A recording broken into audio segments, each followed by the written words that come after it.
Friends, first of all, good evening and welcome to the next episode.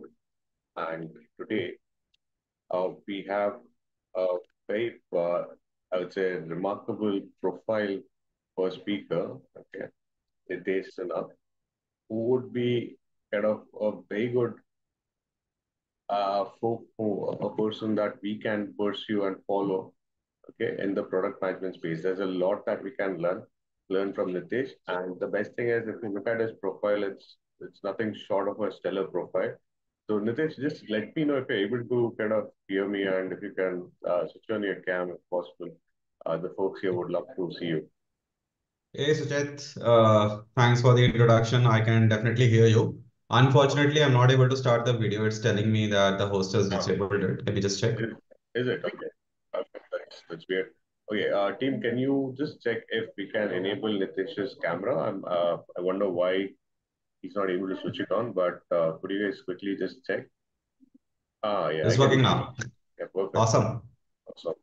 So yeah, Nitesh, we'll just get started in a minute. I'll kind of run through a quick intro and then we'll get started. Just allow us a minute. I Sounds think good. it's 8:03 now, so 8:05 we'll get started. Works, Suchit. And team, please check if all the platforms are working properly. Zoom, YouTube, and the other platforms that we are live streaming. Just make sure everything is like in place. So we'll get started. So all the folks have joined in. Just allow us a minute and a half. We'll get started at 8:05, and from there, I think Nitesh can take over.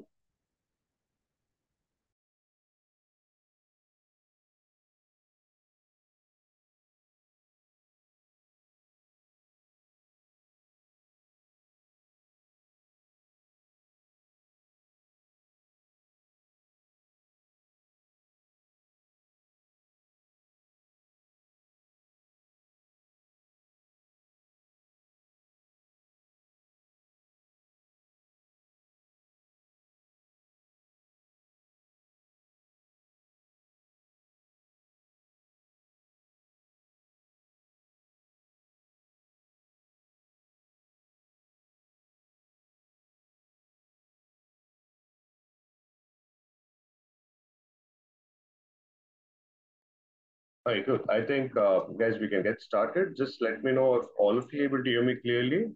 You can use the chat windows and chat window and kind of just let me know if my voice is clear. We'll be okay, perfect. So I see most of you are able to hear me loud and clear. So friends, just to set the context here, Nitesh would be kind of walking us through a very interesting topic, and this is possibly, I mean, this is the newest kid in the block, I would say, which everybody's kind of going gung ho about. There's a lot of noise. There's a lot of, I mean, a lot of things that are happening in this space. It's pretty dynamic. It changes every day. There are a lot of stories on competitors opening and closing, but there's this one company that Nitesh is kind of heading or rather, he's the VP of product for this company, and this company is Zepto, which has done remarkably well. Okay, this is one such company in the quick commerce space, which has no doubt changed the way quick commerce is being operating back here in India. Now, coming down, giving a quick intro about Nitesh Sinha. So Nitesh Sinha happens to have a stellar profile. I mean, if I just walk through his profile, all of you will be like super impressed. But what really kind of is the biggest highlight is currently he's heading the one of the newest unicorns in the block, and Zepto has been kind of doing decently good. I would say it's actually remarkably good when it comes to quick commerce space. It is one of the most hardest problems to solve. However, Zepto has done it remarkably well, while they're still kind of running into losses. But then that's how the industry is. You need a lot of optimization to actually get into profits. So, Nitesh, I presume you would be covering bits and pieces of how you foresee profitability down the line as well. Now coming down to what Nitish plans to cover, so he'll be quickly kind of running through the model, the idea of what is quick commerce. Okay, and then he'll talk about the tailwinds, the product market fit, the role of product management in this particular scenario, and what are the next steps that the company kind of plans. So this is your third session, friends. I hope all of you have been really kind of like you have been like really enjoying all the episodes that we have covered so far. And likewise, I mean, this is one more stellar session that we plan to kind of bring to you. In this Unicorn Product Week 2023, it is a great pleasure to kind of have Nitesh here join us. I'm really happy that he's kind of agreed to kind of share his valuable knowledge to our community out here. So Nitesh has been kind of donning various hats, right, from a software engineer to a tech consultant. However, since the last 8 years, Nitesh has been actively working in the product management realm, and he has emerged as a valuable leader in this space. And that clearly shows when you talk about Zepto, the quality of the product, the way the product is growing. I think, I mean, it's unmatched. So there's a lot that we can really learn from Nitesh. His journey itself is a testament of the versatility that he holds, and having traversed different organizations through different stages, right from early startups to Fortune 500, Fortune 10 companies. I think there's a lot that Nitesh can bring onto the table. So, without any further delay, I would like to hand it over to Nitesh. And Nitesh, just correct me if I'm clear about, or if I'm correct about your credentials. You have completed your BTech engineering and through in IIT Guwahati, right? And That is correct, Sujit. coincidentally, I was there in IIT Guwahati this weekend. Um, Oh, nice. one of the most beautiful campuses that I've seen. I Uh, know. I'm proud of it. it was like awesome experience that we had. Few of the folks who were attending the session, they can also vouch for it. Some of them were there. So we had this beautiful industry immersion being conducted in this particular weekend, last weekend.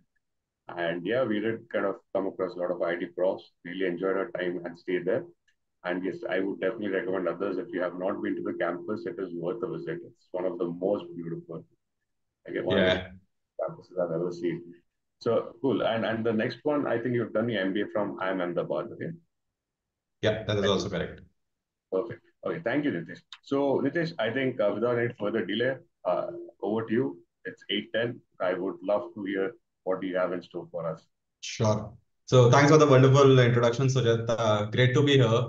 Uh, I will share obviously insights from my perspective, but would love to learn from the larger community that is present here as well. Nothing is set in stone in product management, especially, right? And nothing is set in stone when it comes to companies of these kinds, right? The one that we are going to talk about. There is always a lot of learning which is still to be acquired, right? And therefore, would love to hear from people also towards the end of the session. What are some of the questions, thoughts, insights that they have about this industry or in general or whatever we chat today? With this, I would just give me a sec. I'll just present my screen and then we can get started. Uh, yeah, and we go into presentation. Oh, okay. Folks, just let me know if you are able to see my screen. Yeah, it's visible. Yeah, just give me one sec. I think there's something wrong. I will just unshare and reshare again. Just give me a sec.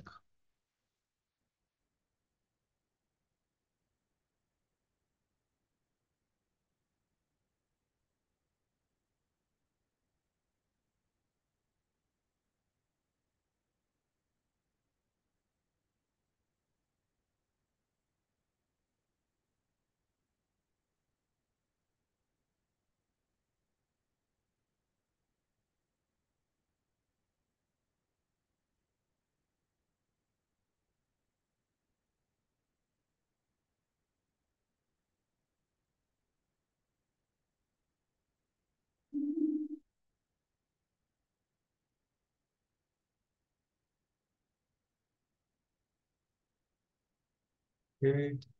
Okay, never mind. I'll just go with this. Can you guys see my screen? Just let me Yeah, know. yeah, it's visible. All right, awesome. We'll get started. So I think Sujit already covered what are some of the topics that we are going to talk about today. So primarily, folks, what I'm going to do is give you a very quick introduction about quick commerce, right? Not everybody might be aware of what this is or how does it work on the ground, and what are some of the key aspects about this from a business perspective, right? And that particular piece is interesting to know because then you will be able to appreciate the challenges as well as the opportunities that are present in the space. So would love to sort of spend some time on that particular aspect. And then we will move into the product side of the world, right? Like what is the role that product management has to play? I mean, it has played some role, of course, still now. but then there's still a long road ahead of us, right? So what is the role that product management has to play to make sure that this business or this industry rather exists, right, over a long period of time and is also successful in terms of serving customer needs while running sustainably. So we'll talk about those aspects as well. And towards the end, I would like to put just my thoughts basis my observation of this industry as to what is the future looking like, right? And what could happen in, let's say, different scenarios that might play out as we go along, right? So I'll move on. I think the first thing I would want to talk about is this industry, right? What has been the evolution and what is this quick commerce that we have reached to? So if you think about commerce as a space, right? The way it started off was that you would go, if you need something, any product or good, you would basically walk up to a place, buy from there, and then come back, right? And this would typically be a planned purchase. So think of groceries, right? In the erstwhile days, your parents must be shopping and you must be going with them. It's like a planned thing that, okay, on a Sunday, I would go to a certain grocery store that I usually shop from, and then I'll pick stuff and come back, right? So that's a planned purchase. It's usually a large ticket purchase, right?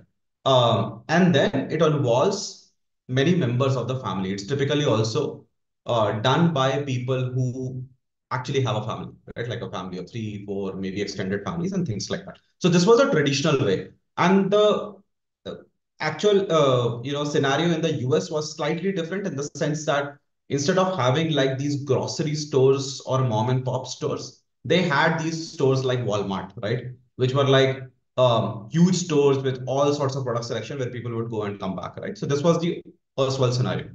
Then came e-commerce, right? What was e-commerce? E-commerce fundamentally changed the game. They said that instead of people coming to products, products will come to people, and that there will be certain deliveries that will be happening out of large warehouses, right? From which these companies would operate, right? Um, Usually will have a very large selection, right? But may not have all the selections or all the things that, let's say, was available in a Walmart in the US, right? In India scenario, this is different. You would, even in the first generation time frame, you would go to different types of shop depending upon the type of product that you wanted to buy. But in a US scenario, like in a Walmart, probably you had a much larger selection versus an e-commerce selection back then, right? But now, of course, things are different. Now, e-commerce also has a lot of selection. Now, with this, the evolution has reached quick commerce, right? Which is about delivering products to you in a few minutes or maybe in an hour. This is typically ad hoc needs that you would have. This is not a planned purchase. E-commerce was semi-planned, sometimes ad hoc, sometimes planned. Quick commerce is largely unplanned purchase, right? Instead of having very large warehouses sitting outside of city, this operates through a network of dark stores. Now, what is a dark store? Dark store is more like a small warehouse, nothing fancy, which is sitting in different locations within a city. And once you place an order, this dark store is used to fulfill that order, right? Now, who are some of the key users of this particular solution?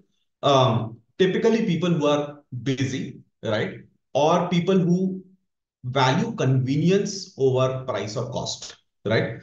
Not saying that quick commerce is like supremely expensive, etc. But if you were to, let's say, compare with a DMart today, that is a fact. It is going to be more expensive, right?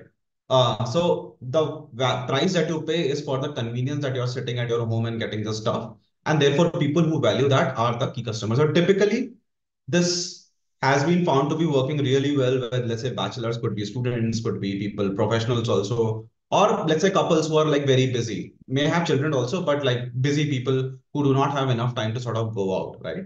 Or the scenarios where, let's say, it's an emergency sort of a situation. You were trying to cook something and you figured out that you ran out of the ingredients that are required, then you will probably, opt for a quick commerce, right? So this is the evolution. Now, interesting point to note here is that for a US, quick commerce is like a third generation in some sense, right? But if you think about India, at least some of you would have seen that even when we were kids, our parents might be calling some nearby mom and pop store, like over a phone call or something, and telling them that, hey, we need XYZ stuff. And these guys would ship it to you, right? Maybe for a fee, maybe for free, right? So fair enough, not so technologically advanced, but quick commerce did exist for us in India, back in time as well, right? But did not exist so much for countries like US or basically the Western countries. But anyways, this is the evolution. Again, the point to note is that it's not like all people have shifted from first generation to second generation and then to third generation. All of these generational solutions do exist even today, right? It's just about the timeline in which they have come to be in front of the customers. So this is the broad evolution of the entire scheme of things of commerce. Now we'll move on. How does this work? So this is the customer flow, right? Very simple. As a user, you place an order on the phone. As you place an order, this order basically gets sent to the nearest dark store or the dark store that is mapped to your location, right? In the dark store, a packer gets assigned. Packer is basically the person who would do the packing. This person will also have an app. This app will tell this person that, okay, you need to pack XYZ things and start with this thing, then go to the next thing, then go to the third thing, etc. Right? So that this person just operationally follows those instructions and packs the entire thing. And this logic is also, optimized so that, the time to packing is as small as possible. Now, once this is done, this gets transferred to a bin. Bin is nothing but a small space, allocated space for this particular order, right? Once the product is or the order is placed in that bin, a delivery partner would be assigned. Now, this delivery partner has to basically pick the product from the bin and then essentially go and deliver it to the end customer and mark the order as placed. Obviously, delivery partner also has an app to do all of this, right? And once the order has been delivered, the delivery partner comes back to the dark store to serve the next order. So this is the overall flow from a customer endpoint perspective, right? So dark store is the place from which where this is served, right? And dark store is nothing but a small warehouse. Typically, most quick commerce companies would have, let's say, anywhere between 4 to 6,000 different SKUs within a dark store, right? So the selection is limited, but then it is optimized for speed, etc., and that is why it is limited. Also, there are other parts of the supply chain, the first mile and the middle mile, which is the first mile being that the products, rather, let's talk about the middle mile. The middle mile being the products coming to the dark store. Now, these come to the dark store from certain warehouses, which are larger, which are typically outside the city, and they typically get replenished once in a day or twice in a day, things like that, right? And these warehouses themselves get replenished directly from the brands, right? So the brands might send their products to these warehouses, let's say once in a week, twice in a week, depending upon the type of product. Like for FMCG goods, 1 2 weeks is the frequency. But then otherwise, for anything which is fresh, like fresh fruits or vegetables, they might actually come directly to the warehouse on a daily basis or even multiple times in a day, or even to a dark store, right? So this is how the overall setup broadly works, right? Um, then we come to who are some of the big players, right? So domestically, you had Dunzo. Dunzo was like the original gangster in the space, right? Like they started with this quick commerce setup in some shape and form, and then others followed lead, like Blinkit uh, came in, which was erstwhile Grofers and was working like on a BB or a big basket sort of a model. But then they eventually pivoted to a quick commerce model, right? Swiggy, Instamart came, Zepto came, all of these guys came, right? Internationally, you had quick commerce running for a while. So, for example, Instacart was found almost 10 or 11 years ago. Getter was also there for like, has been there for like 5 6 years, and many of these players, right? Even DoorDash has been there for a while, right? And some of these guys are actually doing good from a P&L perspective, profit and loss perspective as well. For example, Instacart. Instacart is already profitable. Some of you might know it is already listed now, etc. Right? So yeah, I think internationally these guys are ahead of the curve. But yeah, there are multiple players. Interestingly, there are many players in China also who have tried this out, this quick commerce space out. A couple of them have actually done well. They have become EBITDA positive, etc., even at a large scale. But I've not mentioned them because there's not much information about them, as to how they are performing now. Anyways, we'll move forward. Now, this is the slide I wanted to sort of spend some time on because this will sort of set the stage for further points that we are going to discuss, right? So I wanted to talk about basically the business fundamentals of quick commerce, right? Now, this is not something which is new or drastically different from any other commerce business, right? It's just that the importance of the different parts of this overall fundamentals is different for quick commerce versus some of the other businesses. So don't worry too much about it. I'll try to explain all of these in detail, right?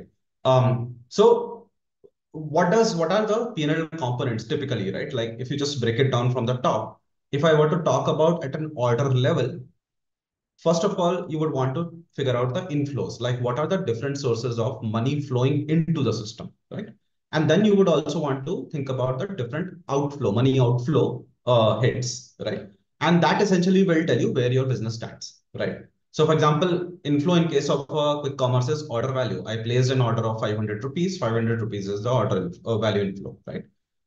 If I am charged a delivery fee, then that is also an inflow, right? And by the way, in the process of buying, if I was viewing some ads or clicking on some ads that might be appearing on the platform, that is also some revenue that a Zepto or an Instamart or a Blinkit is actually generating, right? So broadly, these three heads are the money inflow into the system or comprise of money inflow into the system. What are the outflows? Obviously, the first one is cost of goods sold. So if I'm selling 500 rupees worth of product, I would have acquired these products at a certain cost from the brand, right? Let's say 400 bucks, right? So 400 is my cost of goods sold. Then to ship this product to the user, I am going to spend some money to pack, to ensure that the delivery happens like physically on the road, on the ground. Because there is an order shift, some of the people might have certain concerns. They might come back to like Zepto to ask questions or have a replacement or some refund. So that is all customer service or CS, which you see, and then some tech. So, for example, a payment gateway. So you, if a payment gateway has been used, then that also has to be paid, and that is also linked to the cost of delivery in some sense, right?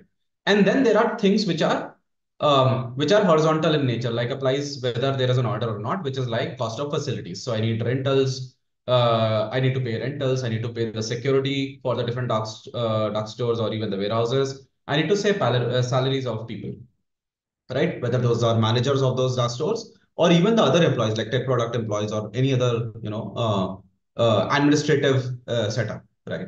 So these are the different heads. Now, this part should, in my mind, should be clear. I hope this is clear. But let me know over the chat or something if any part is not clear. But essentially, these are broad six buckets, right? Now, what is interesting to now look at is how are these different buckets related to the overall order, right? Because what we are talking about is an order level P&L, right? So the first column here is variable at the order level. What that means is that order value level. What that means is that whether this particular head varies depending upon the value of the order itself. So for example, cost of order value is straightforward. Order value is obviously going to vary by order value. It's the same thing, right? Interesting point is cost of goods sold. So instead of that 500 rupee order, if I as a user would have played a 250 rupee order, maybe the cost of goods sold was only 200 rupees, right? So what that means is that cost of goods sold varies directly by the value of the order that is getting placed, which is a good thing, right? Now, typically, if you just look at this particular column, this is positive for most companies. I mean, it has to be positive. If it is not positive, then this business should not exist, right? So obviously, this is going to be positive, right? If I'm selling things at 500 rupees, I obviously will be buying them at a much lower price, right? So essentially, this comprises gross profit, right? So what this also means that the higher the order value, higher is my absolute gross margin on that order, right? Now, hold with this thought. We will move to the next column. The next column is about variability at the order level, but not at the value level. What that means, take an example like delivery fee. Now, for orders of certain value, let's say anywhere between 200 to 500 rupee on a Zepto, you would probably pay a delivery fee, let's say 20 rupees or 10 rupees, whatever that is, right? So what that means is that the delivery fee is largely agnostic of the value of the order. It is dependent upon the fact that there is an order, right, which has to be fulfilled, right? Similarly, cost of delivery. Now, cost of delivery, you can argue that may be dependent upon the size of the order. For example, it might take more time to pack a larger order versus a smaller order, but that is a small share of the overall delivery cost. So, broadly speaking, delivery cost is largely agnostic of the size of the order. But obviously, it is incurred only when there is an order, right? So not dependent upon the order value, but dependent upon the fact whether there's an order or not, right? Now, if you just look at these two heads, just this column, right? Um, Typically, for most quick commerce players today, this is a negative, net negative state. What that means is that the delivery fee that I get as inflows is much lesser or significantly lesser than the cost of delivery. And hence, just looking at this column, this would come out to be negative and hence red, right? Now, what this should tell you also that because this is negative, we need a way to make this, eventually positive because that's the only way to sort of run the business. So if I am doing good here, which is if my order size is large, then I would have a larger margin. Now, if I have a larger margin, even if my delivery fee is not able to compensate for the cost of delivery, that larger margin will ensure that at an overall level, basically both these columns combined, I might make profits, right? And this becomes critical. And this is one of the reasons as to why quick commerce companies are very interested in driving up the average order value. Because as this goes up, your gross margin grows. As your gross margin grows, you are able to cover up this net negative value which exists, which is variable at the order level.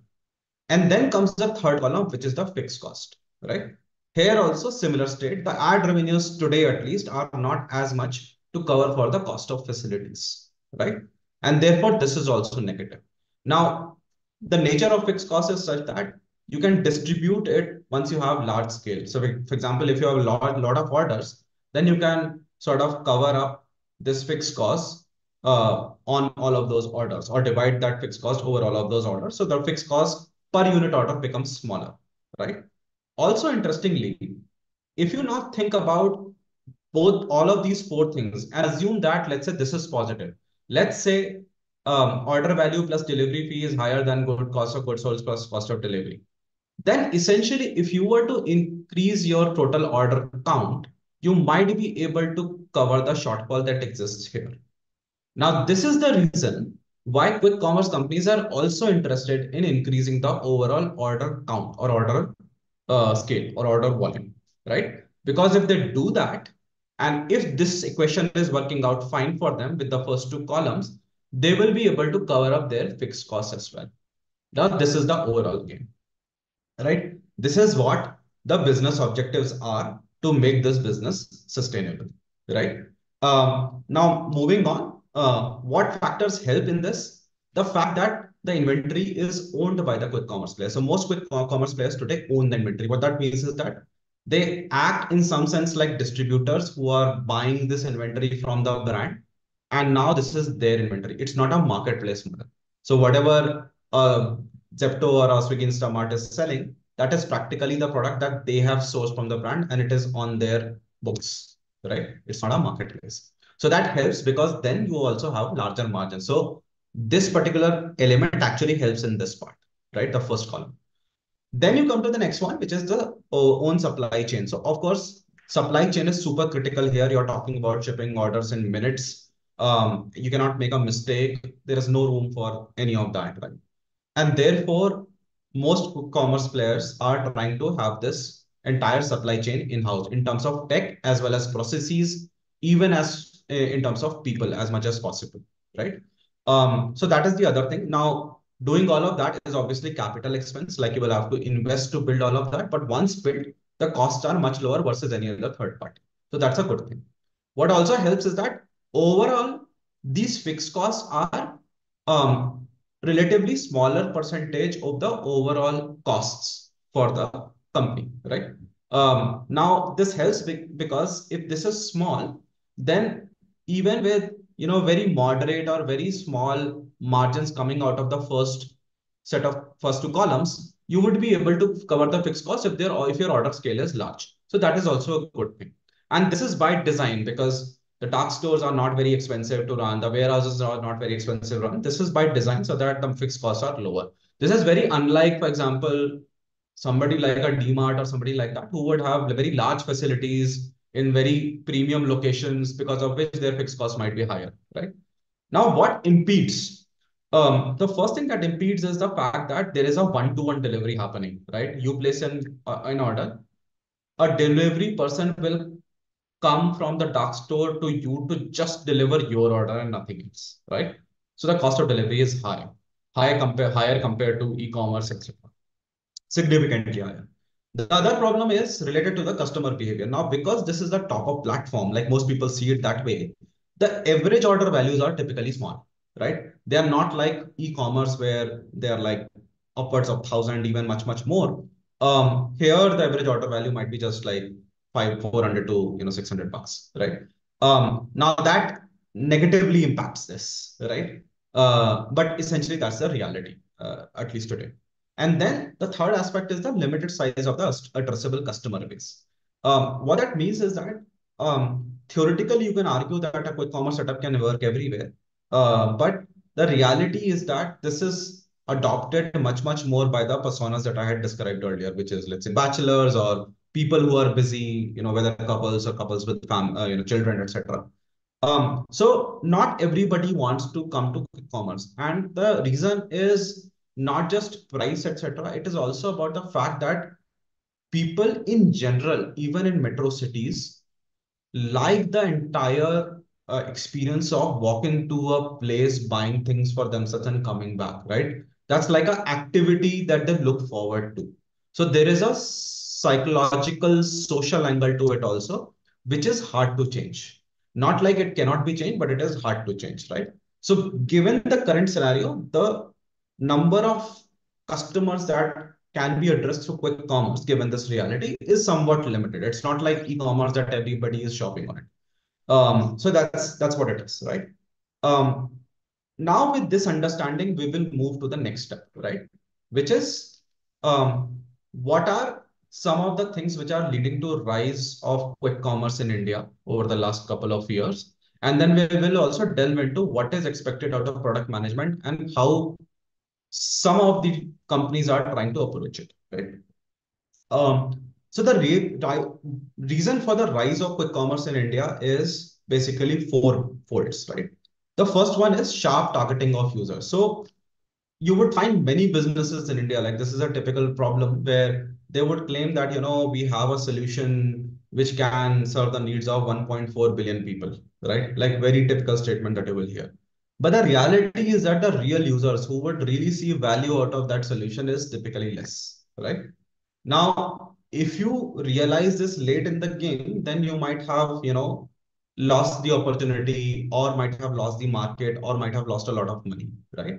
But in case of quick commerce, because there has been a lot of learning from Western countries, even with some of the earlier players in India, there is now a realization that let's not go after everybody, let's go after people who really value this solution, right? So sharp targeting has actually helped, right? To in terms of the cost of acquisition of the customer or cost of retaining them on the platform, right? Now, this is very important because if you're operating on, a low margin business, etc., you cannot have a very high cost of acquisition of customers, right? So this is one thing which has helped. The second thing that has helped is that now that the users have been identified clearly, their needs are very real. Like, for example, they do have last minute needs, right? Many people have told me in the customer interviews that they do have those situations where they need something in the last minute.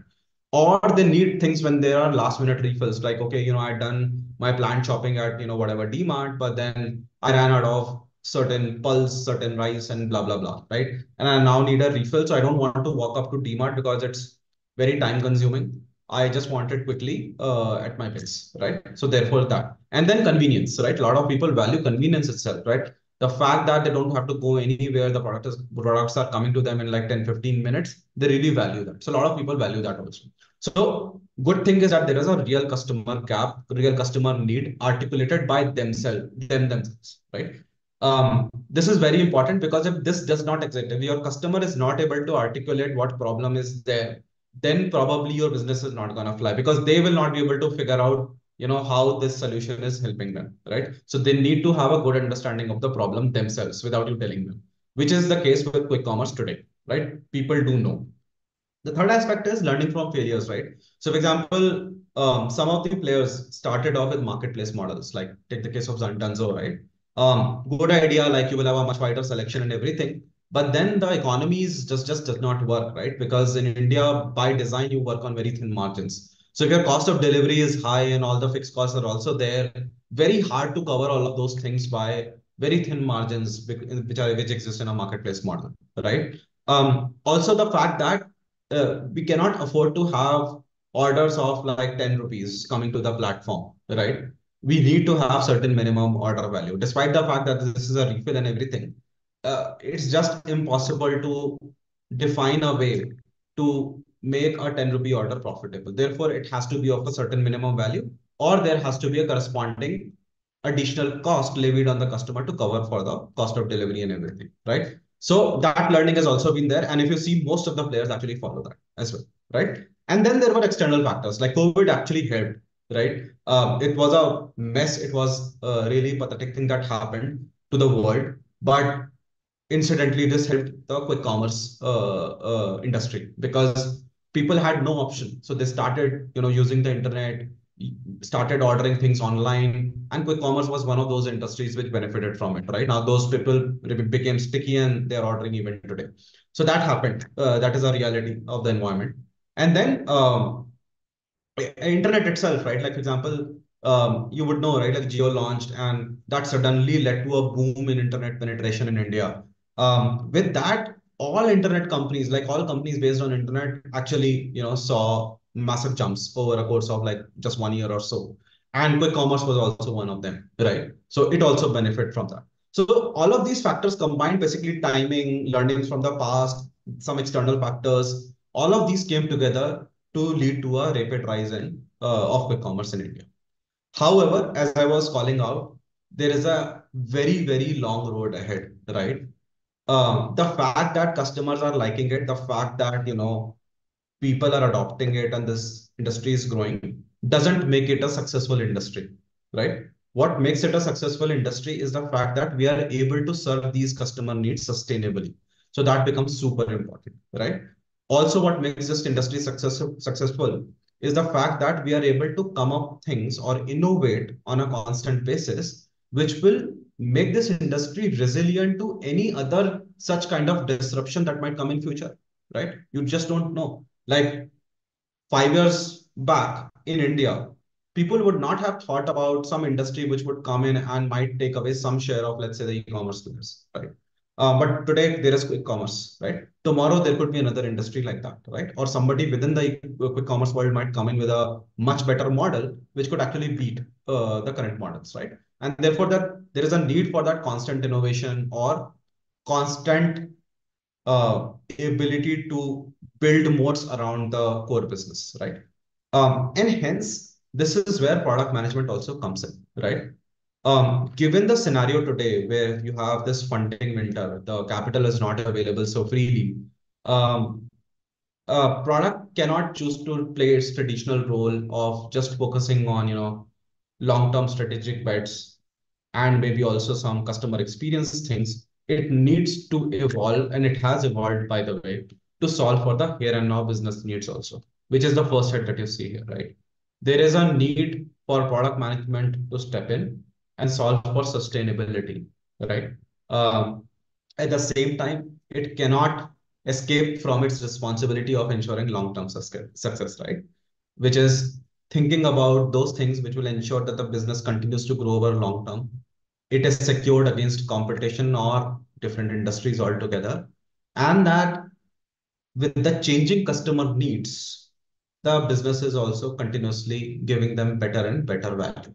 So if you were to go today to a customer who, let's say, has placed 20 or 30 quick commerce orders, they think it is now business as usual. They don't see it as a delight anymore. They have just got used to it, right? So what will give them delight, such customers delight, is also a problem to be solved because otherwise these customers can switch to something else, right?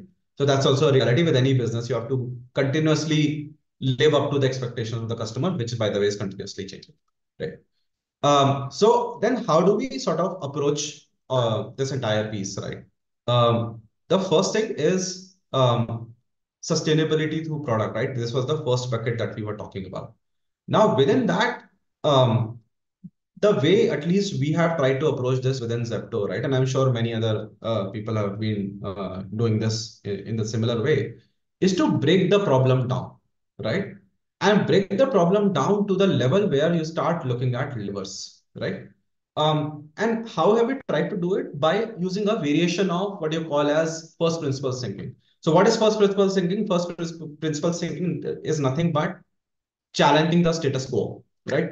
You ask why, like why do people walk up to a store to buy things? Why can't the product be delivered to their home, right? And you, as you keep asking these whys, you get to a point where you get to the ground truth, right? That okay, this is not possible in the first generation world because it is very expensive, shops cannot scale, blah blah blah, right? Then you know that okay, this is the problem to be solved, and then you move up from there, right? So you break it down to that level, and then you come up from there. That is first principles thinking. A variation of that we have tried to use here is the how version of it. Like, what is my problem? My problem is that I want to get to a sustainable business, right?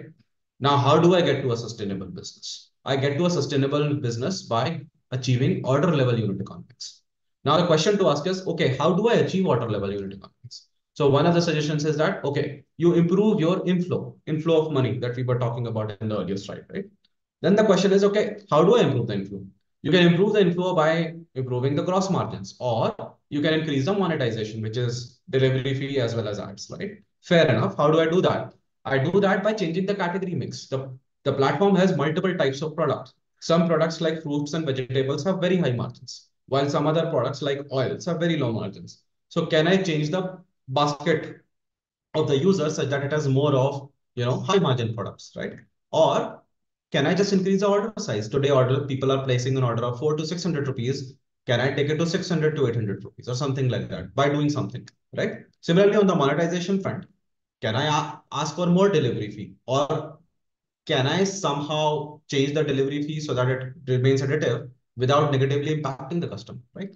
Similarly, on ads, maybe I can increase ads. Can I increase the penetration? Can I increase the demand for ads? All of that. And similar thing on the other side, right? Like, okay, what is the other way of improving order level economics? By improving the outflows, right? Reducing the outflows. How do you do that? By optimizing for variable cost, by optimizing for fixed cost. What are the things that you can do within variable cost? These are the things. What are the things that you can do within fixed cost? These are the things. So the idea is that you keep breaking this down, right? Till you get to a point where you start entering the solution space. So I'll give you an example. In the next slide, I'll talk about gross margins as an example, right? Now, within gross margin, you could ask that, okay, fair enough. These two buckets, order category mix and order value mix, right? These are the things that we have to change. Now, this is still in the problem space for business. But from here on, you start getting into the product space, and I'll show you how. Um, Now, if you were to think about the category mix change, how can that happen? That can happen if you show, for example, more of high margin products to the user. For example, they land on the home page, they see more of fruits and vegetables, which is high margin, right? Or maybe they see more of these fruits and vegetables in different parts of the overall journey, right? If I increase the visibility, the chances that people will add more will also increase. And hence, this is a way to change the category mix, right? The other is that, okay, fair enough, even if the impression distribution, and by the way, when I say impression, this basically means views of the different products that are present on the platform, nothing fancy, just views, right? Um, so coming back to the add to cart, right? So even if let's say the view share of different product categories is the same, can I change the add to cart rate? Can I do something for the high margin categories so that the add to cart rate actually increases there, right? This is the way, right? And now if you further drill down, okay, how do I change the impression distribution? This is where you probably start stepping into the solution space. That okay, change the homepage visibility, maybe have cross-sell recommendations, maybe have bundle offers, right? People buy, I don't know, let's say rice a lot, right? Can I ship some vegetables with which typically help in making a pulao? I don't know, right? Can I start bundling, let's say, rice with a carrot and with some beans and whatever it takes, right? Essentially, can I create those bundles so that even if people wanted to buy rice, they suddenly saw a bundle, which by the way also has a good offer, they may be interested in buying these other products as well, right? Add to cart, I mean, it's all there. Increase the information, increase the trust, manage the pricing, handling out of stock. The idea is not to be comprehensive. All I'm trying to tell you is the thought process, right? Like, how could you actually get down to the level where you enter the solution space, you have some ideas, and then you start actually executing or planning for it, right? And similar thing on the other side, like order value, without getting into details, there are a bunch of things. Now, there are a few things to note here, right? The one thing to note is that fair enough, you will be able to create a solution space within this. It is only starting of the overall journey towards solving the core problem. Prioritization and execution is the key here, right? Most companies are running very strict targets in terms of when they want to become profitable. And hence, if you don't do a great job at prioritization and then execution on that prioritization, all of this was a waste, right? And hence, a job that all of us have as product managers, especially in the quick commerce space, is to do a great job on prioritizing and executing as well. So that's one thing. The other thing is that, as you would see, there are certain solutions which are affecting more than one buckets, which is a great thing, right? Um, think of cross-sell recommendation. It helps in impression distribution or change in the impression mix or view mix. At the same time, it helps in increasing the size of the order. Because if people like the recommendations, they will buy those products also, and suddenly you have more units per order, right? So there are products or solutions like this which affect more than one bucket. So watch out for those because those could be the strategic investments that could actually help out in real ways, right? And this is what we have actually tried to do. So while prioritizing, we have actually tried to look at what are those things which actually affect or solve multiple problems all at once, right? That is also a key criteria in prioritization, right? But overall, these are some of the things or some of the ways in which we can approach this. Having told you all of this, I'm not saying this is the only way. There could be several other ways to approach this problem. We thought that this is probably the best way to sort of drill down to the last level and then come up from there to figure out, okay, what are some of the things that we can build or do to help the business in its more short-term goals, which is around sustainability, right? So this was the first part. How does product help in sustainability? But then there is this other part also, right? Which is we have to build things which will ensure that the business continues to grow in the long term as well, right? And what could be the ways to do that? So what we are trying to do is to basically take the fundamental aspects of this business and apply a growth mindset to see, hey, can we flip this around, this problem around, or this aspect around into an opportunity, right? And then can we pursue that opportunity? So I'll give you examples, right? So for example, let's talk about the first one, which is own supply chain, warehousing, mid-mile, last mile, etc. Right? Now, why do we have this? Because this is the reality. Like you have to have super optimized supply chain for you to be able to run this business optimally. Now, what is the opportunity here? Hey, if my supply chain is really so optimized, can I actually start offering this entire piece like a SaaS solution? Or can I actually consult some of the new companies out there in terms of what kind of processes that they can have, right? Could this be a different business altogether, separate revenue stream, right? Think of Amazon AWS, right? Like whatever infrastructure that they are selling out today, which by the way is super profitable, that was meant for Amazon itself at some point in time, but they were able to spin it off, right? And now that's a business which actually is funding rest of Amazon today, right? In some sense. So it's almost like that kind of a thought process. The other example is like one-to-one delivery costs are high. Fair enough, delivery costs are high. And we can't do much about it till the orders are separate, right? Then the question is that, hey, can I combine deliveries under certain conditions? For example, if there is a surge, like there is a lot of orders coming at the same time.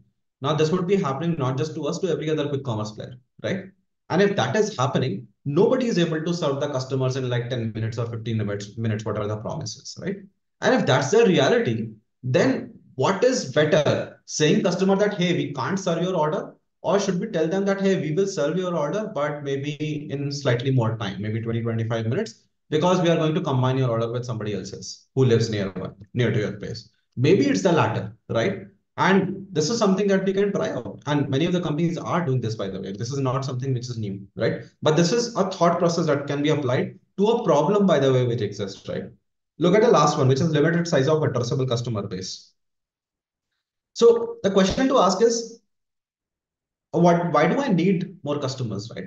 I basically need more orders essentially. That's my end goal, right? Because that helps me, get that scale, cover those fixed costs, all of the things that we spoke about, right? So then instead of looking at acquiring more customers who might not be the best fit for the platform, etc., should we try to get more orders from the same customer? It's not like that they are shopping all the things that they need on the platform today, right? So therefore, can I do things so that they start shopping more for the platform, which they either ways were shopping from somewhere else, right? And can this be done in a way which is not costing a lot of money to the business? Like the typical way of doing this will be to give discounts to people, right? But then that costs money. Is there a more optimal way? Can I have a subscription, which Swiggy did, right? Or can I have a loyalty program, which some of the other players are doing, right? Which could actually achieve this. So these are one of the ways in which we can think about some of those levers which would help in ensuring that there is growth in the long term also, not just in the short term, right? The other part of the long term success is ensuring that there is continuous improvement. Now, what happens typically in most organizations is that people always run after those new shiny strategic things, right? Like, okay, there is a new great project that is coming in, I'm all invested there, and whatever I shipped in the past, okay, that can wait, or I'll not invest time there because that is the past. I just want to go after the new project out there. But then this is something that you cannot afford to do for the same reasons which I had listed out earlier. Like customers' expectations are changing. And then there are several other factors like competition also coming up. Investors have certain expectation and bunch of things. So ensuring that you are continuously improving your existing set of solutions or products or experience is probably as important, if not more, than creating new strategic shiny projects or features, right? Because this is also a huge moat. If I am improving 100 things on the platform bit by bit incrementally over time, it is very hard to replicate for anybody, right? Any new competitor or even an existing competitor, right?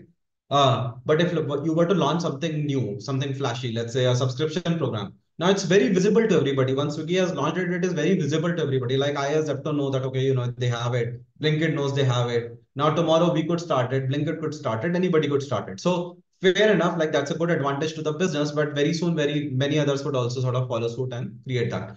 But if I have done 100 improvements in 100 different places, it is very hard to find like why is Swiggy doing better on this or why is Zepto better in this particular space. It's very, very hard to figure out because you cannot just attribute. So that is a very powerful mode if you continuously improve your product, right? And that should be one of the key focus areas for quick commerce and in fact for any other sorts of product management. This applies everywhere, honestly, right? Wherever there is competition. But coming back to the point, like why is it needed? Because your competition is evolving. They are looking at you, they are continuously doing things to up the game with respect to customer experience, with respect to the core business, with respect to any other thing. Customers' needs are evolving, right? As I was calling out, quick commerce for a regular customer is no longer a delight. It's a business as usual thing. Brands want it, right? Brands have multiple ways to sell their products, right? To quick commerce, e-commerce, the traditional networks, all of that, right? They would need more. They today ask for more. That why should I sell to you? Why should I not sell to my regular distributor? Why should I not sell my products on an e-commerce platform, right? So they will have these questions. They will continue to ask these questions because there are competing industries, and then there are competitors within your own industry itself, right? And then investors, they want growth on their investments, right? As simple as that. Like they invested certain money in the hope that this will multiply. So if you don't do continuous improvement, you will fall into that trap of things not moving, metrics not moving, because somebody else is doing better, and then that would not happen, and that would lead to unnecessary pressure on the entire management and everything, right? So that is also there. So this is absolutely needed. Now, how do you go about doing this? Like, how do you handle this? How do you do continuous improvement? There is no rocket science and there is no shortcut. I mean, it's pretty straightforward, right? Regularly watch the competition, right? Like, what is that they are doing? Why are they better? And notice the things in more detail, like a product manager. Then you will probably be able to sort of figure out why are they doing better on a certain aspect, right? You need to really drill down and drill down regularly, right? On the customer side, you need to talk to the customers to keep figuring out how are their needs evolving or if they're facing any problem with the current setup. And therefore, what are the ways in which we can solve this, right? Brands, be aware of the industry trends, right? Like, where are brands selling? Why are they selling to a certain set of channel, right? are there new channels emerging in front of them because of which they would be interested to move their sales to from quick commerce to that particular one? So need to be aware, and you need not talk to the brands directly all the time, but you can certainly talk to, let's say, the people who would be dealing with those brands, right? But the idea is that have your ears on the walls, on the ground, wherever it takes to figure out what are the trends that are emerging from different quarters. And for the investors, I mean, you will have to challenge the norms, which is all about, first principles thinking and design thinking, right? Like, is there a way for me to do things better? Is this the only way? Fair enough. Every other quick commerce player is operating in a certain way when it comes to a certain aspect. But is that really the way? Can I change it? Can I do something else, which might be fundamentally different, but might give me the big edge, which would lead to a big growth, which everybody wants, not just the investors, by the way, right? So this is something which is also going to be super important, as I called out, continuous improvement in ensuring that product is playing its role for the long term as well, not just the short term, right? With this, I would move to the last of my slide, which is about the future of quick commerce, right? Now, the future of quick commerce is going to rely very heavily on sustainability. And what ensures sustainability? Basically, two broad buckets. One is profitability and one is scale, right? We discussed about all of these things in that slide, right, that I spoke about. Now, what are some of my levers in profitability? Again, we discussed orders per store should move up, higher margins from the brands if I have, higher order value if I can get, higher margins from the users per order if I can get, right? These are the different levers. What are some of my levers of or dimensions of scale? I could increase my dark stores in the cities I'm already present in, right? To increase the density and everything. That might help me get more customers or more orders or help me give a better customer experience to people, which in turn will lead to more orders, right? I could operate or start opening up in new cities, right? I could increase my product assortment. That's also a way to scale, right? Like better product assortment will help me get higher order value as well as probably new orders. I was a customer who came to Zepto to buy, let's say, an electric shaver, right? Uh, and now that I've come to Zepto and I found it, I will buy it. So that translates into one order. And then now, because I have transacted on Zepto once, I am much more comfortable in transacting twice and thrice and four times, right? By the way, retentions are in general very, very high on quick commerce platforms. So what I'm saying actually plays out on the ground, right? If you can get the user to place their first order, they will very likely stick with you and then continue placing orders with you. Um, the last one is new customers, right? You can always acquire new customers. But then the deal is that it's a very delicate balance because these are heavily interrelated. So I'll give you an example, right? How do you increase orders per store? Um, by getting more product assortment, maybe, as I gave you the example, the electric shaver, right? Or I can acquire new users, new customers through marketing campaigns, right? But if I do that, there is a problem. The problem is that this would lead to more costs, right? To acquire all of this. So while I'll get the scale, the problem is that my P&L will look bad because of this, right? If I look at higher margins from brands, why will the brands give me higher margins? When I promise them that I will give them much higher scale in terms of their sales, right? Now, how do I get more sales? By increasing the scale of my entire platform, which is all of these things. But by the way, all of these things have to be funded by somebody or something. Now, what is that something that will fund it? Basically, profitability, right? So as you can see, all of this is interlinked. It's not like that you can choose one bucket and just solve for it. You have to actually look at the entire picture to understand what leads to what, and therefore what are the things that will eventually lead to a sustainable business, right? Now the question is ask is that, okay, if this is so complex and so interrelated, will this even work, right? So the good thing is that if you let this business be, what I mean is that if you don't try too hard to push one lever or the other, fundamentally this business is growing. Like people are shopping more, there are more people coming to the platform, etc., etc., etc., right? So it's not like it's not growing. So if given enough time, it will definitely reach a stage where it will become sustainable, and from there on you can go and scale the way you want, right? But if you try too hard on any of these levers, it leads to an imbalance in the system. right? I'll give you an example. So if you try to increase your margins from an order by, let's say, increasing the price of the product, right? Fair enough, you could do that. Okay, I'll increase the price, that will lead to better margins, which will make me profitable. But obviously, as you increase the margins, oh sorry, as you increase the price, the number of orders will fall, which is actually true in our case and many other platforms which would have tried that, right? So you cannot do that. You cannot suddenly increase your price because customers will notice, and once they notice, they will stop ordering from you. So even though you saw a benefit in the very short term and increase the price, very soon people will realize it and you will see an impact on scale, which by the way, in turn will automatically impact profitability itself. So that entire effort is wasted if you do it without thought, right? And similarly, you could find things on the other side, right? Like I can run big campaigns to acquire new people, but then it will cost money. If it costs money, it will impact profitability. If it impacts profitability, I will not have the money to run these campaigns, right? And therefore, I cannot push too hard on this also.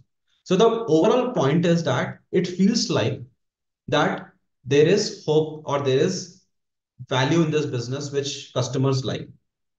The way all of these companies have gone, and I can talk about Zepto also, is that there is a clear signal that we can get to sustainability within this business. The deal is that it will take some time, right? You're talking about changing customer habits. You're talking about this delicate balance which has to be managed, right?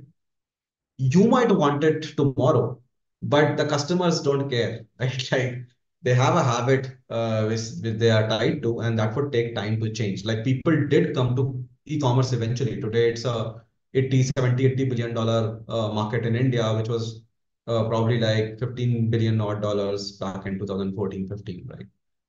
So it did grow, but then the companies were persistent. They were not trying too hard. They had the money for it also, honestly. Those times were different, but that's the reality. And within quick commerce also, by the way, there are learnings from other players, right? Like there is a player in China called DDMC. Now, this is like a very major player in China. They were operating for like 5+ years, and this is China, by the way. China is a place where if you launch a business which somehow fits the PMF, suddenly you will see scale which will be unprecedented. Like in 2 years, we will become hundreds of billions worth of business, right? There, this took 5 years to figure out the right ways of working. They had to shut down certain dark stores, change the SKU focus, and things like that to eventually get to EBITDA profitable. But they did. The point is that they took some time. They took 5 years to get there. Instacart operates in the US profitable, as I called out, has been operating for 10 years. They became profitable, I think, last year, right? After operating for 10 years. So, and this is an economy, by the way, where people are very willing to give you fee. So if you charge them a delivery fee for delivering products to you, they will be very happy to give it to you. Like every other platform, like a pizza shop, etc., would do that. And they know this, they are well attuned to it. They have the habit of paying that fee, right? Despite that, Instacart took these many years. So Uber point is business is sustainable in various other countries. At least have seen it proven. A lot of companies have shut down, by the way. Not to say that, but there are some companies which have made it work, right? But the Uber takeaway that at least I have is that it will take that time because you're talking about changing customer habits, right? So yeah, I mean now it depends upon what is the appetite around giving this business time, right? Like, will the VCs have the maturity or the time themselves to wait out for this business to sort of reach its eventual success? Or would they still want to sort of push and ask companies to, try for profitability within the next year or so and see where this goes, right? Not saying it is not possible, but at least the signals say that it's probably going to take much longer than just 1 year. So this is at least my read of the entire situation, but uh, I wanted to sort of present this to you guys. And this is where I stop. Thanks a lot for hearing me patiently. Happy to take any questions, any thoughts, any suggestions. Absolutely golden. I would say this is one of the finest presentations that we have seen where people can actually relate business to product management. And Nitesh, thank you for the valuable inputs that you really shared with a lot of folks here. In fact, a lot of people also miss out the idea of how a business space, a problem space, translates into a solution space, eventually into a product feature. Right. So that's something really interesting, and I think that's the slide which should be the best takeaway for today's session. There'll be plenty of questions for you, though we are already past time, but Yeah. it can allow some time. Could we kind of pick up some questions for you? Yeah, yeah, absolutely. I'm happy to stick around for a few minutes to answer some of the questions. Okay, thank you. So let me just open up the sheet where I have all the questions. So okay, so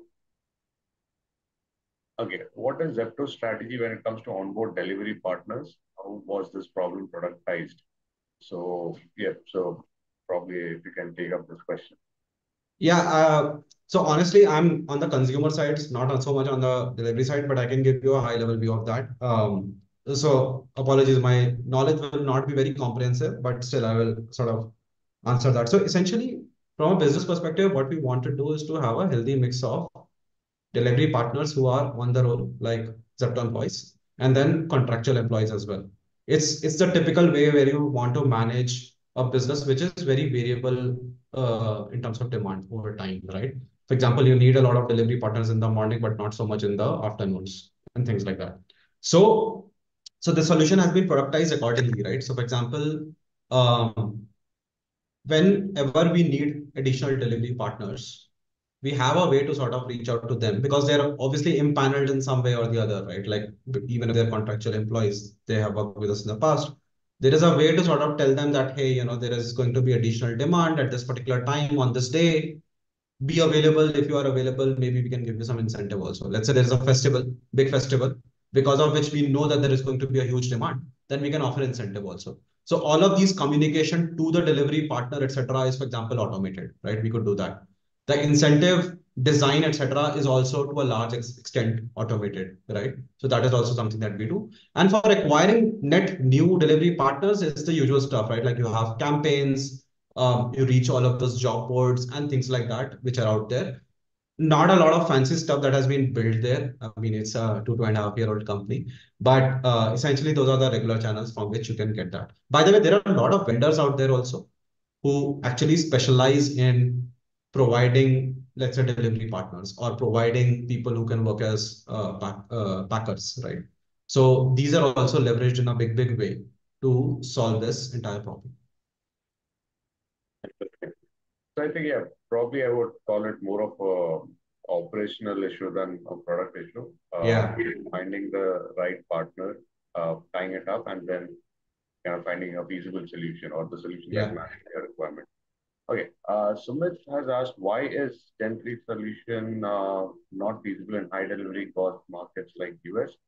Okay, Sumit, I think your question would be a little aligned, not for this session. Probably it's a different question altogether. Uh, they can work visas and get in people, keep people from India and Bangladesh. So it has nothing to do with Zepto, Sumit. So possibly, if you want, you can kind of pose this question separately. And probably if you open, Nitesh, could folks reach you out on over your LinkedIn? Oh And yeah, happy to answer. Absolutely. yeah, probably, Sumit, you can possibly reach out separately on this, but this is a very different question than what is the context of today's session. Okay, Nishant is asking, it is interesting to hear that carrying the inventory is profitable rather than function as a marketplace. Curious as a percentage, what are the loss from spoilage, pilferage, etc. So, yeah, so I think you also mentioned that the highest gross margins are for the perishable goods, right? Something like your vegetables and fruits. Yep, yep. I don't know if you're supposed to disclose the numbers, but Yeah, I would not be able to share, but like yeah, obviously that is one of the key factors to optimize for, which is there's not much of pilferage, but definitely wastage, especially with perishables, right? So the mm, idea is to get it down to, theoretically you would want to get it down to zero, but that's never possible. yeah, So best in class companies out there typically have pilferage rates of 1.5%, 2% or so, right? Most of the quick commerce companies are trying to get to that kind of a level, but are still a little away, a little far from there. And this problem is, by the way, harder and harder to solve as you get closer and closer to your optimal number, as you would understand. So yeah. absolutely. In fact, one of the best companies that we should follow for understanding how to reduce your spoilage is ID. So ID Yeah. is Italy, those are batter makers. So they literally they created a ecosystem where the actual fermenting is now happening as close as possible to the user. So or the Yeah. customer. So they have literally changed the ball game. So yeah, it's a very hard problem to solve, and definitely Nitesh has been kind of breaking his head on this for a while now. Yeah. But yeah.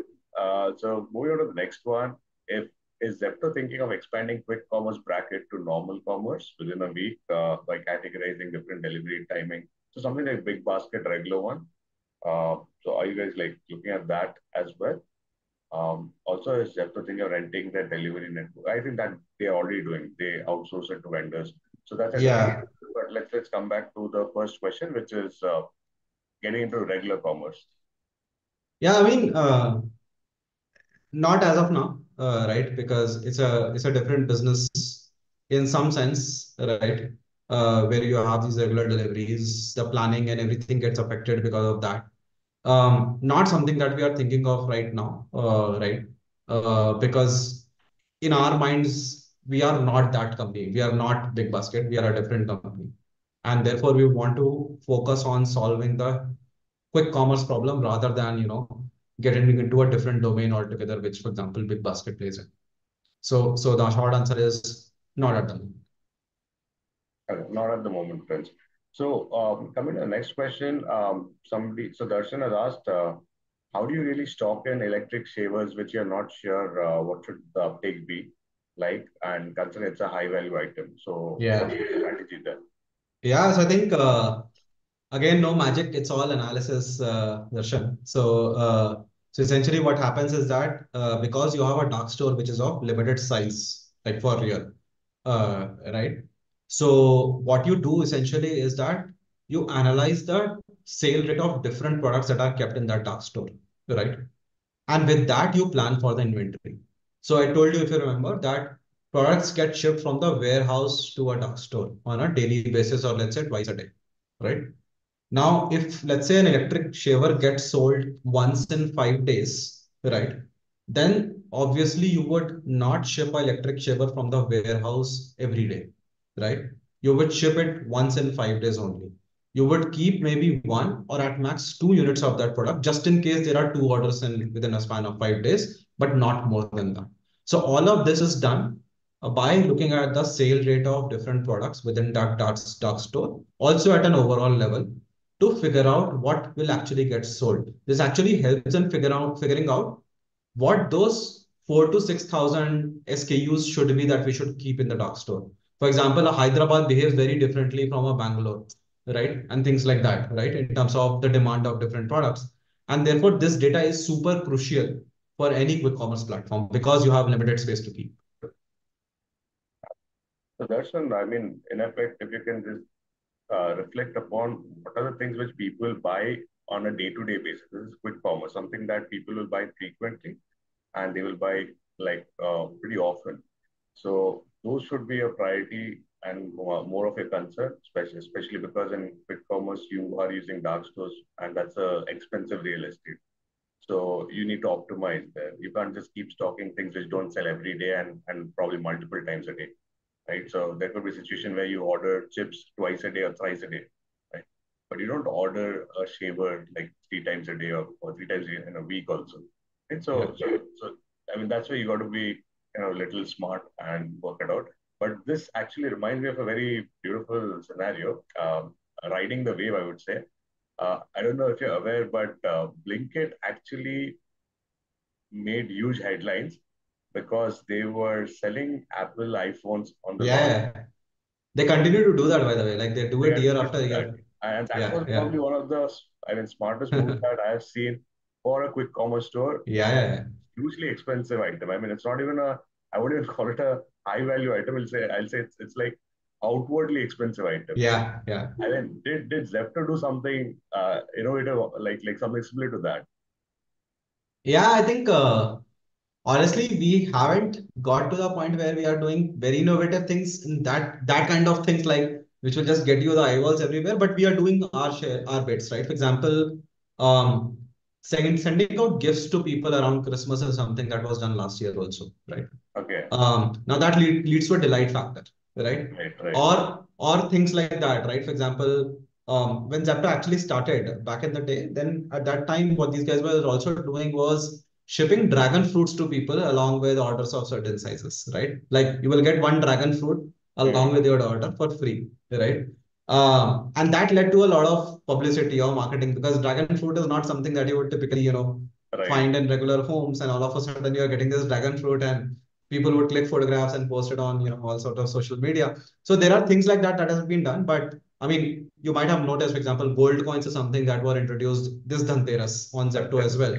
Yeah. Again, uh, giving credits to other players who pioneered it, but there are things like these which are now becoming clearer that it's not just about the here and now sales in some of these instances. It's also about the marketing or the free PR that you get with by Mm. doing some of these things while also Right. creating delight. So it's a very Right. good win-win from that perspective. And hence, yeah, the thoughts is that we should also invest a lot more in this space. But yeah, I mean, again, it's like a 2.5 year old company. So Yeah, I how mean, much I can you totally, expect? totally understand. Yeah, it's too early to kind of get Yeah, into all those stuff. Probably right now, yeah, you would be like the entire company would be focusing on optimizing the yeah, yeah, processes. So, absolutely. but all in all, yeah, that's how I think every company of this scale would grow. They would take things Yeah, one at a time and not get too much fancy about things, but rather focus on the core fundamental things that need to be improved. So that is wonderful. I think there are like few more questions, but let me just choose one before we wrap it for today. Um, yeah, I hope you will be sharing the slides because few folks are asking for it.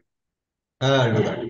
Okay. Yeah, so friends, we'll share the slide, but you'd also have the recording, friends. So just in case you want to refer back to the session, please go to the recording. Okay. Okay. What are the skill sets to be focused upon if somebody? Okay, this is nothing.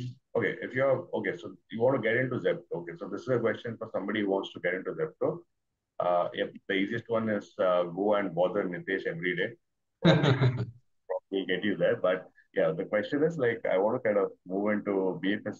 So I want to move into Zepto as a PM, but I hold sales profile, BFSI sales profiles for 3 decades. Okay, that's a sizable experience, I would say. 3 decades of experience in BFSI sales, and looking to transform as a PM in Zepto. And probably, Nitesh, I think it would be wrong to just narrow down on Zepto. You can take it as a general question. Yeah. If somebody is coming from such huge experience in sales and wants to migrate to product management, what would be your recommendation? Yeah. So see, I think in any domain, right? Like if you were to think about what product management is, it's nothing but problem solving in some sense, right? Um, it's not a very fancy skill.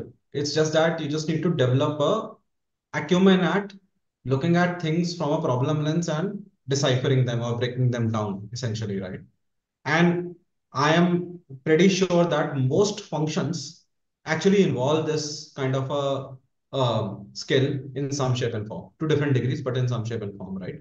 So it's not something which is very different from that perspective. So what I want to tell anybody who wants to get into product management, it is that it is not hard the way people think it. Uh, it's a skill that you develop while you are on the job more than by learning some material, etc., etc., right? Um, and therefore, anybody who has done this problem solving sort of a role in some shape and form should be able to do well in product management also. Now, how do you get in? There are different ways of getting in, right? Like, for example, one of the easier ways, at least I think, is that try to find if there are opportunities within your existing organization in product. Like you are there in the organization, you have a certain reputation, people would know you even from the product side, maybe. And then you can have a discussion and try to get in the same organization itself. Once you transition, if you like the role there, great, continue. If you don't like it, then you can find other opportunities outside as well, right? Like move into product management domain and some other company. That's another way.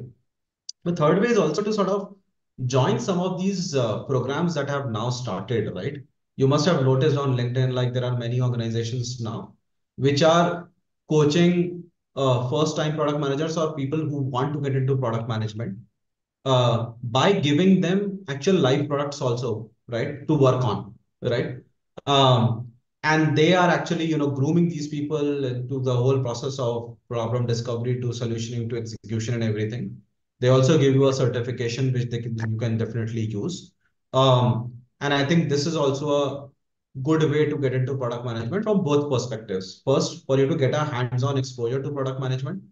Second, getting a certificate, and in fact, also signaling, right? Like, let's say I am a person who's hiring for product managers, and you are a person who comes in with no prior product management experience, but a certificate or some accreditation with some of these firms. It gives me a signal that you are really serious about it, right? Like you're putting in that effort to get exposure, to get that certificate, etc. Right?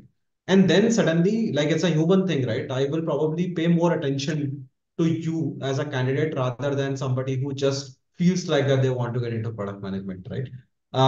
So that's also something that you can try out. So there are these few ways in which you can definitely try to get in. That's a pretty clear-cut answer as to what really makes you stand out. So, Nitish, I think, oh, okay, there's one funny question. You mentioned product management as problem solving, then what would consulting be? Consulting is you remember the slide which I showed around the solution space, right? Yeah, So typically consulting firms would leave you there that, okay, yes, folks, here is the solution space. You guys go ahead and implement it. yeah, Product managers actually, sign up for it. Like, okay, people will ask that, okay, you have given us a solution space, now go ahead and implement it, right? As I told you, that's the real deal. Creating the solution space is just the starting, right?